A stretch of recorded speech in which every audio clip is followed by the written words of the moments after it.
If you wanted to conquer a country in the year 1800, you needed an army. Ships, cannons, soldiers willing to die for it. If you want to bring a country to its knees today, you might just need a signature. In 2022, the United States did something that on paper sounds almost unbelievable. Without firing a single shot, without sending a single soldier, it cut off a nuclear-armed country with the world's 11th largest economy from most of its own money. $300 billion. Frozen. Instantly. Remotely. From a distance of 5,000 miles. No empire in human history ever had that kind of power. So how did a piece of paper, a currency, become more powerful than any army on Earth? For most of history, the rule was simple. Whoever had the strongest army controlled the outcome. Rome didn't dominate the Mediterranean with trade deals. Britain didn't build the largest empire in history through polite negotiation. Power was measured in soldiers, ships, and the willingness to use them. Money mattered, of course. Armies need to be paid, fed, and armed.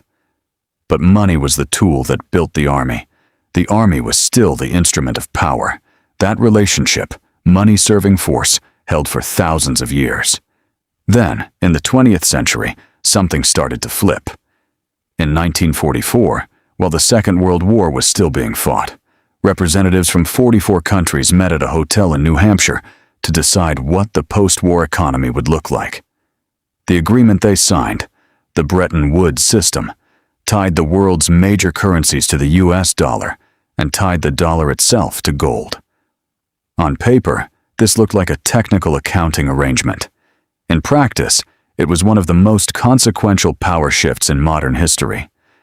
Every country that wanted to trade internationally now needed dollars to do it.